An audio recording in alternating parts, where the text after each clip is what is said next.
Bom dia, pessoal do sétimo ano. Hoje nós faremos uma revisão sobre tudo que nós já vimos até agora para podermos dar sequência. Se você é aquele que está com dificuldade, passei até agora, professor, mas ainda não compreendi o que é o número inteiro, essa aula foi para você. E se você está com facilidade, assista a aula mesmo assim, acompanhe, às vezes vai surgir algumas dúvidas que você pode tirar agora mesmo. Bom, falaremos nessa aula sobre a definição do que é um número inteiro, frações aparentes que pode não parecer, mas tem tudo a ver com os números inteiros, números opostos ou simétricos, que nós já vimos que vêm dos números inteiros, e como comparar. E aqui terá algumas dicas de quando você vê uma questão chamada compare utilizando o símbolo de maior que, menor que ou igual a. Bom, começando. Definição do que é um número inteiro para nós do sétimo ano. Vamos definir assim, ó. Os números inteiros são valores que não apresentam casas decimais, ou melhor, que apresentam casas decimais zeradas. Eu disse desde o sexto ano, eu falo assim, ó, todo número tem casa decimal, não tem como você não ter a casa decimal. Mas, se todas as casas depois da vírgula forem zeros, então vai ser um número inteiro. Por exemplo, quando você diz 7 unidades, bom, você não disse nada depois, você não disse 7,1, 7,4, essas 7 unidades é um número inteiro.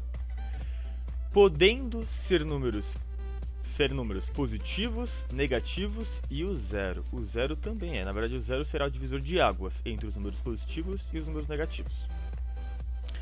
E se você quiser a frase bonitinha e falar assim, seu pai perguntar o que é um número inteiro, você pode falar assim, ó, é um número que não é quebrado. Só o fato dele não ser quebrado, dele não ter a parte decimal, ele já se torna um número inteiro. Acabou. Então, para nós, tá aqui o conjunto dos números inteiros. Daí alguns vão olhar e falar assim, professor, ele é maior para os negativos? Não, eu só escrevi assim exatamente para mostrar que não tem que escrever a mesma quantidade do lado positivo e do lado negativo. E aqui é muito importante o que eu coloquei embaixo. Ele é infinito para os números positivos e ele é infinito para os números negativos. Então, ele tem infinitas casas para os dois lados. Ele é infinito por si só, então ele não é maior para nenhum dos dois lados. E aqui é muito importante também notar outra coisa. Ele cresce indo para o lado positivo, se afastando do zero. Então, 1, 2, 3, 4, 5. Por isso que eu posso dizer que 100 é maior que 99. Mas, ele decresce, ele abaixa nos números negativos, se afastando do zero.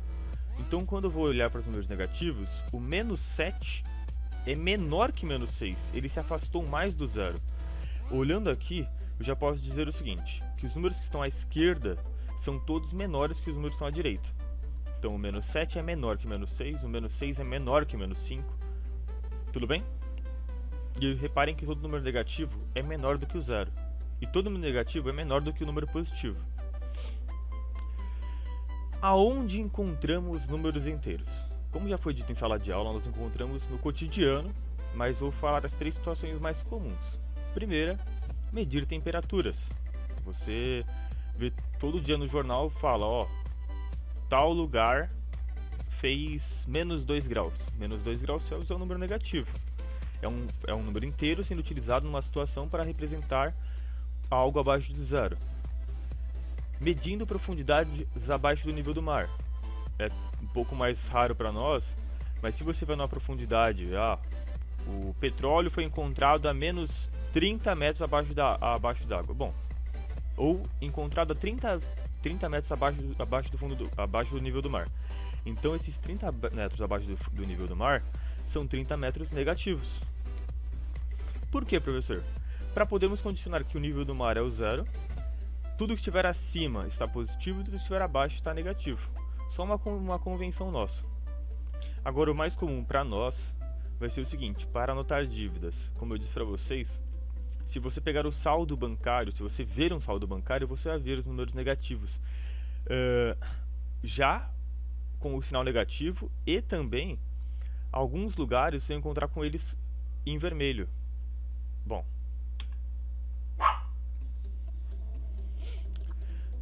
Gank da Ratita.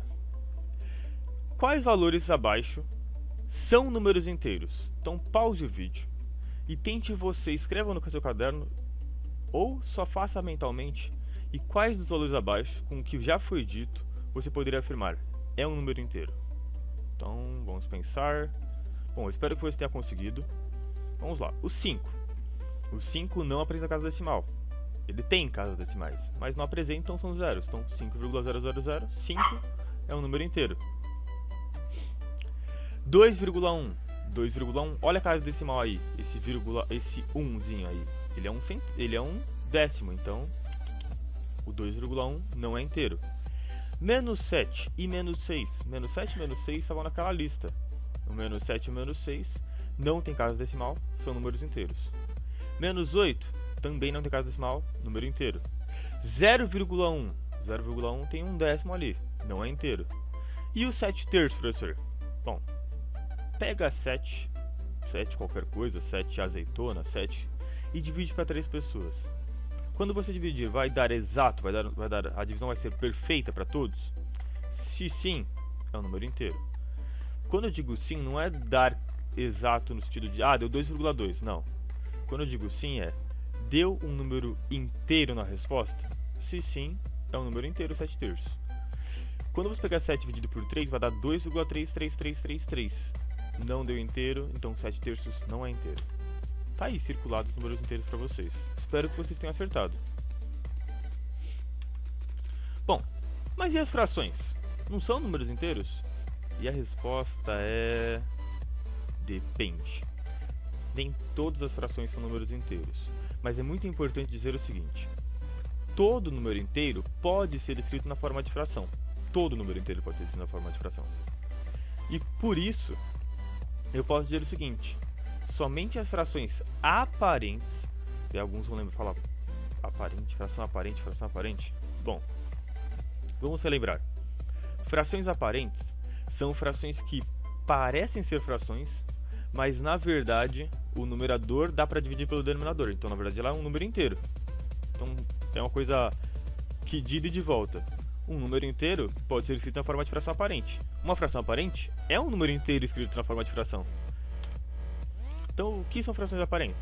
Frações aparentes são frações em que o numerador é divisível pelo denominador. Ou seja, são frações que na verdade podemos escrever na forma de números inteiros. Um exemplo: 35 quintos. Dá pra reparar que 35 dá pra dividir por 5 e dá exato. Na verdade, 35 dividido por 5 dá 7. Logo, eu posso dizer que 35 quintos representa um número inteiro em sua forma fracionária. Então as frações aparentes representam números inteiros.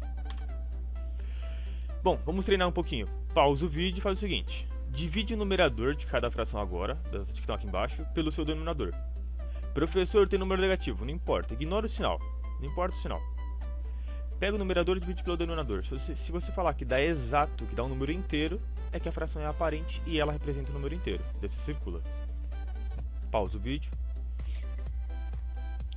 Eu espero que você tenha conseguido. E vamos lá. Vou ignorar o sinal, hein? 36 dividido por 5. 36 não dá na tabuada do 5. Se fosse dividir, não daria exato. Então, não é número inteiro. E não é fração aparente. 121 por 11. Se você dividiu, deu exatamente 11. Então, ela é uma fração aparente. Eu posso dizer que representa um número inteiro. Menos 56 por 7. 56 por 7 dá 8. 56 por 7 dá para dividir, dá exato, então é uma fração aparente. 42 não está na tabuada do 8. Ah, professor, mas dá para simplificar. Não importa se dá para simplificar, não dá para dividir, não dá para dividir. Então não é fração aparente. 80 oitavos. E esse menos, professor? Ignora o sinal. 80 oitavos, 80 dividido por 8, dá 10. Se dá exato, fração aparente pode circular. 7 14avos, essa é uma pegadinha, porque alguns vão falar: ah, professor, eu dividi 14 por 7 deu 2. Se você dividiu 14 por 7, então você simplificou, você dividiu o denominador pelo numerador, a resposta aí ficaria meio. O certo é 7 por 14. 7 por 14 dá meio, não dá exato, então não é fração aparente. E último, 98 por 7. Se você dividir, vai dar 14. E se dá 14, na verdade vai dar menos 14 porque tem um sinalzinho. É uma fração aparente, então representa o número inteiro. Eu espero que vocês tenham conseguido. Essas são as frações aparentes da nossa questão. Próximo passo. Já sabemos o que é um número inteiro. sabemos também o que é uma fração aparente e que a fração aparente representa um número inteiro. Agora que nós já conhecemos os números inteiros, vamos aprender o que são números opostos ou simétricos, as duas definições vão ser úteis, e aprender a comparar números inteiros, quando o número é maior, quando o número é menor ou quando o número é igual. Primeiro aqui, ó, é muito importante notarmos que, se assim são os números inteiros, o zero no meio, os positivos para a direita e os negativos para a esquerda, nós vamos ter números simétricos, números que vão estar à mesma distância do zero. Por exemplo, o 3 positivo está à mesma distância do 3 negativo. Logo, eu posso dizer que 3 é o oposto de menos 3. Ou menos 3 é o oposto de 3. Ou 3 é simétrico de menos 3, ou menos 3 é simétrico de 3. Então, ó, tomando o zero como número central, no conjunto dos números inteiros, teremos valores opostos quando selecionarmos um valor acima do zero e o seu valor simétrico abaixo. Então, eu posso dizer que menos 5 é o oposto de 5, eles têm a mesma distância do zero. 8 é o oposto de menos 8. Menos 7 é simétrico de 7 na adição. Professor, por que você disse na adição no final? Eu disse na adição no final porque a palavra simétrico ela tem alguns outros sentidos além deste. Então eu prefiro colocar assim, na adição. Quando eu falo assim, simétrico na adição, eu estou dizendo oposto. Por que é importante reparar quando encontramos números opostos na adição? Porque se você encontra números opostos, o seu cálculo fica muito mais rápido. Se você está lá fazendo uma conta de adição, somando suas dívidas com seus lucros, você está lá fazendo o balancete mensal de tudo que você gastou e tudo que você ganhou, daí você vai lá e encontrou, gastei R$330 em tal coisa. E por coincidência, você ganhou R$330. Bom, esse 330 positivo cancelou com 330 negativo. São opostos, se cancelam. E é por isso que é muito importante. Números opostos se cancelam. Isso é muito bom pra mim e vai ser bom nas próximas atividades, pessoal. Bom, menos 7 somado com 7 são números opostos, resulta em 0. Menos 5 somado com 5, 0 também. Tomaremos então o seguinte. Na verdade agora eu vou entrar em comparação. Nós vamos tomar o seguinte. Todo número que estiver à esquerda do zero, ou seja, os números negativos, vão ser menores que os números à direita do zero. Melhor do que isso, todo número que estiver à esquerda vai ser menor do que o número que estiver à direita. Daí eu posso afirmar o seguinte. Menos 7 é menor do que menos 4. O menos 7 está à esquerda, está mais afastado do zero. E aí, podemos concluir algumas coisas. Eu coloquei só 3 delas, mas podemos concluir várias coisas, tá? Primeira coisa, todo número negativo é menor que o número positivo. Não importa qual seja esse número negativo. Posso dizer que menos 1 milhão é menor do que 1? Sim, menos 1 milhão é menor do que 1. Ele é negativo, acabou. Todo número negativo é menor do que 0. Pode dizer que menos 3 trilhões é menor do que 0? Não importa. Na verdade ele é um número muito, muito negativo, né? Ele é muito, muito baixo. E a terceira coisa, um número negativo fica menor se afastando do zero. O que eu quis dizer aqui é o seguinte. Quanto mais baixo ele for, quanto mais longe do zero estiver, menor ele vai ser. É um conceito contrário do número positivo. Então quando eu colocar para vocês, ó, menos 12 e menos 13, quem está mais abaixo, quem está mais longe do zero? Menos 13, ele é menor. Aqui eu queria que vocês escrevessem no caderno de vocês, pausassem o vídeo, é a nossa última questão feita comigo, depois vão ser as questões para vocês. Então, ó, tente comparar os seguintes valores escrevendo. Não quero que vocês coloquem um símbolo, eu quero que vocês escrevam. É menor que, é maior que ou é igual a. Por exemplo, menos 5, 7. Menos 5 é menor que 7, é maior que 7 ou é igual a 7? Preencha, pause o vídeo, preencha todos, volte se for necessário os últimos slides, verifique tudo e depois dê play. E agora eu vou começar a conferir, hein? Bom, menos 5 é negativo, é menor que um número positivo. Menos 5 é menor que 7. Professor, agora apareceu uma coisa ali em cima, eu coloquei os símbolos, tá bom? Mas vamos lá. Eu poderia escrever diretamente com o símbolo de é menor que, mas se está com dificuldade no símbolo, escreve é menor que. 12. 12 é maior que 8. Entre dois números positivos nós sabemos comparar. O mais longe do zero é o maior. 12 é maior que 8. Menos 12 é maior ou é menor que menos 8? Bom, uma dica. Se 12 é maior que 8, menos 12 é menor que menos 8. Se o 12 está lá acima do 8, menos 12 está lá abaixo do menos 8. Menos 52 e 0. O menos 52 é negativo, é menor que qualquer número, é menor que 0. Menos 1 e menos 11. Quem está mais próximo do 0? O menos 1? Então o menos 1 é maior que menos 11. 4 e menos 4. O 4 é positivo, o 4 é maior que menos 4. E as duas últimas não são pegadinhas, são só jeitos de escrever um número, tá? O oposto de 5, tananana, menos 5. Quem é o oposto de 5? O oposto de 5, pelo que nós aprendemos, é o menos 5. Menos 5 é igual a menos 5. E o último, o simétrico de menos 3. O simétrico de menos 3 é 3. 3 é menor que 6. E aí que tá, pessoal. Finalizamos.